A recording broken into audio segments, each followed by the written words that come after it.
Knock knock. Yes. Hello sir, good morning, good afternoon, good evening. Sir, ako po si Kenny. Ako po yung mag-assist sa iyo today. So, sir, paki-ano lang po sir, ito ba yung pangalan mo sir? Si Marcelino Pupoy. Marcelino. So, sir, okay sir, so nandito na po lahat yung pangalan mo sir, nakalagay na. Hindi kayo mag-ask ng patient's identity, right? Paano mag-ask ng patient's identity? Ask for your patient's name. Sir, ano po pangalan nila? Ogo, ano pangalan mo, sir? Sir, ano pa? Marcelino. Marcelino. Marcelino Pomoy. Okay, sir. So, ilang taon na po kayo, sir?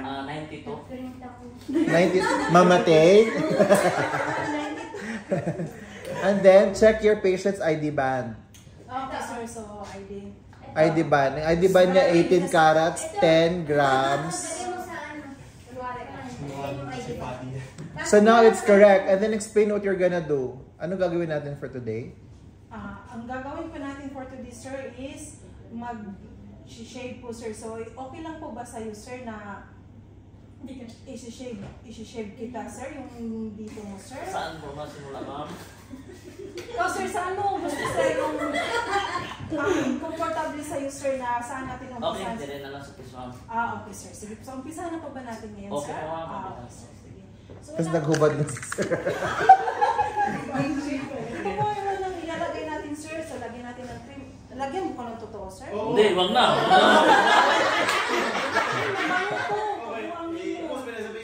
Sige, sige.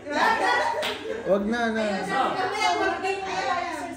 Anong gusto mong natin i-ano, sir? I-gamitin yung disposable to or yung electric, sir? Kahit ano po, ma'am. Yung ano sa akin, okay. Ken, ganyan ba yung ano mo? Sino ba may notebook? Sino ba may libro? Wala nang towel-towel to, ganyan lang? Ay, yung tawag na pala. Labot lang dito. Nagtatanong siya, naglagay na siya ng cream.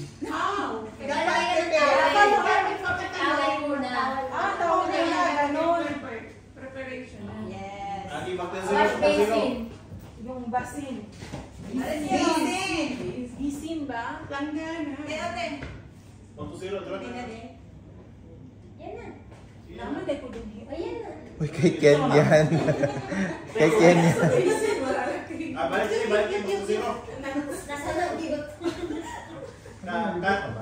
Kanto. Balik para mga Bahay kasi diretso na rin. Yes. Kupo mo tayo sa buwan. So, ito sir, so maglagay ka ng cream. Ito na lang, sir.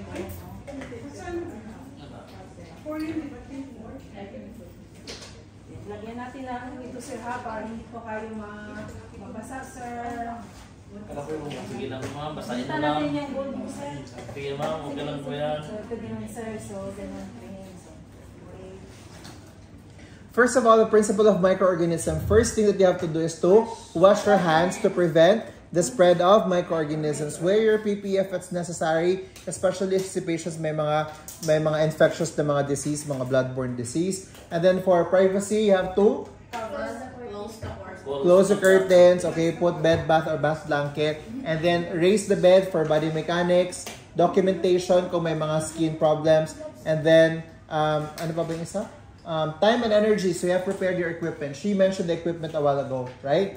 So to explain to the patients everything, first step is to put yung towel, ganyan, and then, para saan yung basin mo? Sa ano sir, pag ganun sir, baka malaglag yung mga... Baka malaglag. Mabasa sir. Hindi na isa-soften ba yung hair? Dry lang yon. Ano bang uunahin mo, electric razor or yung manual? Manual? Manual na lang muna sir, tapos ano. So pag manual, kailangan bang i-wet ang face? Oo sir, kasi sir, di ba lagyan ng So para saan yung basin mo? Yeah. Ay, hindi ko mo. Para mamaya, Ha? di ba sir, pag ganun mo siya sir, so kailangan mo ito. Okay. Kasi nga baka yung mga ano malaglag dito kasi ang towel nakaganon. So syempre, slowly. Ano yung first step? So, sandali ko wala pa. Okay. Hindi nakakita.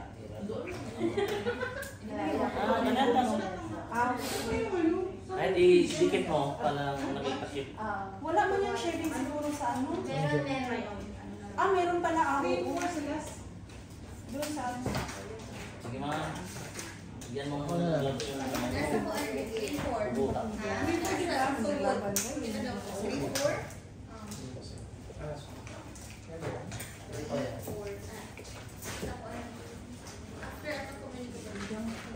Yes, done eh. Sige na, ilagot. Taas kita to.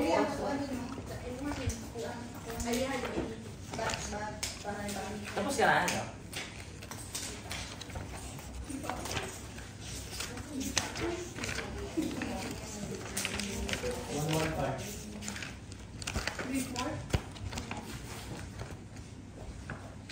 Module 1 and 2.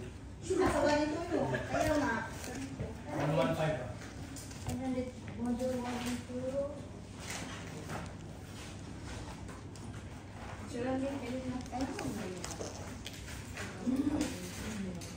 Okay, ako nag-guide kita. Number 12, test the water to ensure that it's not too hot. So yung basin mo, may water. Check the water temperature. How do you check the water temperature, by the way? Paano mag-check ng water temperature? Ha?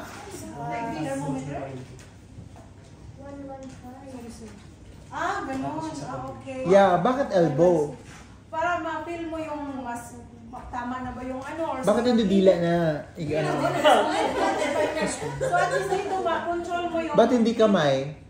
Bakit di daliri? Oo nga. Hindi ko yung alam sir. Tinan mo yung kamay mo. Naka-gloves ka, di ba? Okay, naka-gloves. Social lang yung available. So, dito lang, I siko. mean, sila yung kasi naka-gloves ang kamay. So, sila yung may pwede kang makapil na kayo. Kaya siko. Yes, sa ating side, since, di ba, if ever na hindi siya nag-gloves, later on, mag-gloves ka anyway, right? So, pag wet na yung hands mo, mahirapan ka na mag-gloves later on. That's why, ang normally sa mga books, nakikita nyo, elbow ang ginagamit to check the temperature because ito yung pinaka-easy access, tapos ma-feel mo din. But, to the patient side, you let them touch, check a patient, please check the temperature. Okay ba sa'yo yan? Okay ba sa'yo yan, sir? Okay, next. Place a bath towel over the patient's chest and shoulder, kalas. Wring out the washcloth thoroughly and apply the warm, dun sa ano, basin mo, dapat may washcloth ka. Ito, isa ka to. And then, over the patient's facial hair for several seconds. So ito dito, Ken, kailangan mong i-wash yung mukha niya, ipa-moisten mo. Kasi if you imagine, pag wala yung ano, pag hindi moist yung skin, sharp yung mga facial hair, mas prone to cuts or wounds. So, dapat i-moisten mo muna, i-warm up mo muna yung face. So, kunin mo yung labakara mo. Ilabakara. Ito nga. Oh. Ito. Face towel. Yan. Dito. Then, maglagay ng cream. Lagyan mo lang. So, ngayon, pwede ka na mag-shave. So, the question is, how do you shave? Do you shave along the hair growth or do you shave against the hair growth? Ano? Ay, basta masugat. So, ganun talaga, pababa, slowly, but surely. Kasi pag ganun kasi, ano siya, yung, di ba, sa paa. Masakit, sir. Oo, tapos di ba may tendency na masugat. Pero pag Mas prone sa ingrown hair. pero Against or along? pag And against. naging Remember guys that this is not a spa. Kung nasa barbershop kayo, I would understand na they do it against kaya para tag ma-zero or parang ma-level. But in the hospital, we're only doing this for hygiene purposes, right? Kasi if you imagine, westerner siya or yung mga ibang lahi, mas mabilis humaba yung mga facial hair. For Filipinos, hindi tayo masyadong facial hair, majority of the Filipinos, right? Pero sa ibang lahi, ang haba. Kasi imagine naka-NGT sila, may mga food sila. Minsan nagkakaroon ng mga substance dito, mabaho. So, this is really just for hygiene purposes. So, pag nag-shave kayo along the hair growth, okay? Can you do like this? I-taut mo yung skin. Ang tawag dyan is taut. Say taut. T-A-U-T. AAOP. I-stretch mo ba? Ano ba tawag doon? Iangat. O basta iangat. Then shave. Shape, O, Lalo na against dito, ka, Yung mabinat yung ano babalat. yobi natin pala yan. Along the hair growth. O, napuno na ng shaving cream. Tanggalin mo na ng cream.